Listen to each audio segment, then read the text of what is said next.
ಅಲ್ಲಿ ಕೈಯಿಂದ. So damage percentage ಭಾಳ ಕಡಿಮೆ ಅಂತ ಇದ್ದಾರೆ. ಸೊ ಇದು ಒಂದು ಚೀಲ ಅಂದರೆ ಇದು ಒಂದು ಬಟಾರನಾ? ಹಾಂ.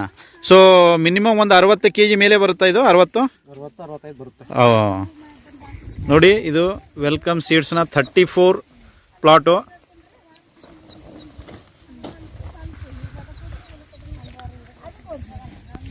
ಸೊ ಇವರು ಚೀಲ ತುಂಬುವುದನ್ನು ನಾನು ಇಲ್ಲಿ ತೋರಿಸ್ಕೊಡ್ತಾ ಇದ್ದೀನಿ. ಹೇಗೆ ಅವರು ಜೋರಾಗಿ ಪ್ರೆಸ್ ಮಾಡ್ತಾ ಇದ್ದಾರೆ. ಆದರೂ ಕಾಯಿ ಡ್ಯಾಮೇಜ್ ಪರ್ಸೆಂಟೇಜು ಏನೂ ಇಲ್ಲ ಅಂತ ಹೇಳ್ತಾ ಇದ್ದಾರೆ.